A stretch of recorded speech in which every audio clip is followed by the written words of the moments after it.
Okay, now we get to talk to Samantha Anderson. I'll tell you what. Back last year, this club, HBU, had a middle blocker named Allison Derpinghouse, and she was listed at 6'4". And I've told a story of several times where I'm 6'4", where I sidled up next to her and I was like, I want to see if she's really 6'4". You are really 6'3". You are really 6'3". People aren't lie. Sometimes they lie, and you do not lie. First off, I want to tell you, 23 kills, most kills of anybody on day one. Had an awesome match. How'd you feel offensively? It just felt really good. Evie, my setter, and I were just really connecting really well. I just really felt like everyone was seeing the court, and I had help from the back, kind of telling me where to hit and stuff. And I just felt confident. I think our whole team did as well. You do not have to answer this one, but I want to ask you. I saw on Megan had on her wrist the words "fearless." I could tell from where I was calling the match that you had something on your wristbands. Is that something you're willing to share? Yeah, it's a verse from a song that I listen to a lot. It's in every victory, Jesus is better. So even when I get 23 kills and we are going to the semifinals, it's a reminder that that's not what it's all about. So. Sweet. Awesome. Always great to meet another believer around the circuit. That's awesome. Between you and the girl we just talked to, Megan Nash, you guys put up in a very imposing block over there on that side, with you on the right and her in the middle. That's a stone wall at times. Is that your favorite part of the game, blocking? I mean, you had 23 kills. What would you say your favorite thing to do would be, to block one or to kill one? I'm gonna probably have to say it's changed from blocking to getting a kill. When I was in middle, it was definitely blocking. That was my favorite part of it. But as I've become more comfortable with different types of sets and stuff, it's just I love getting that kill and getting that seeing that set come over. So probably a kill. I asked Nash how she got from Ontario down here, but you are from our neck of the woods. You are from Tyler, Texas. White House? Is that right? No? Or did you go to okay. Oh, my goodness. Yeah, okay. That's right. But you are from Tyler. And, of course, everybody knows in Nacogdoches, Tyler is just an hour. So tell me about that process of getting from Tyler in our backyard over here to Conway. Well, I grew up at a very small Christian school, so playing D1 volleyball is not a thing that happens there. You play multi-sports at a pretty decent level.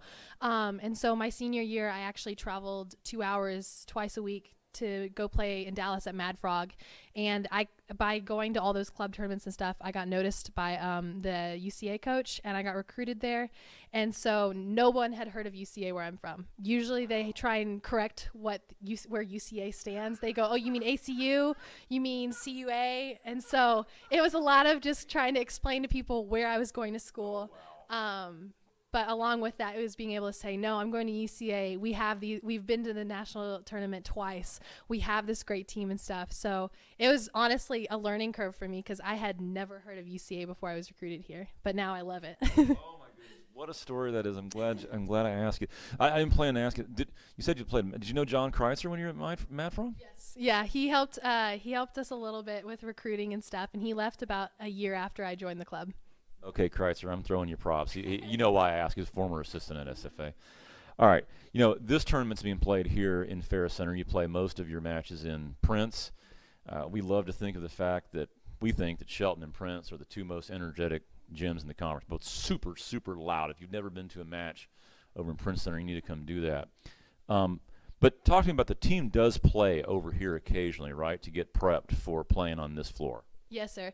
We have a tournament here at the beginning of the year, probably around Labor Day weekend.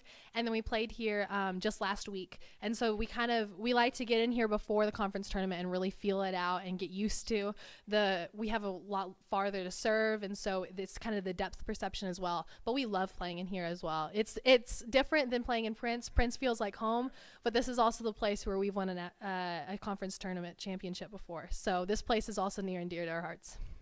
I asked Jenny Jones Chapman this, and I'll get your take on it. When you guys played us in Nacogdoches, I think the team, Jenny admitted, that was a fairly uncompetitive match.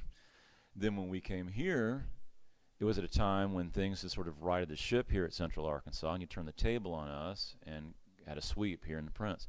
What's the difference? Where was the switch? What is it that all of a sudden made that difference between sort of the lackluster performance in the middle of the conference to now sky high?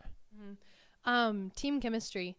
We went from kind of still trying to work through kinks and figure out how we're going to work together as a team to now just kind of moving together and being very fluid. And that's a testament to our coaches, but that's also a testament to our team captains and to every individual, be it on the court or off the court, because everyone has really bought into the fact that this is our team and we can't do it without every single person, even to the red shirts and to the people who are injured right now. So it's truly everyone buying into the fact that yes, it started out as a rough season, but now we're on a 6-win streak, and we're not looking to stop now. You know, I want to ask you something we talked about on the broadcast, and that is that freshman setter. I asked Megan about Haley Tippett, but SFA decided about time for conference to instill a freshman setter, and we saw Alyssa Purcell for Southeastern Louisiana, who's part of a 2-setter set up there, who's a freshman. Great. She's going to be great, by the way.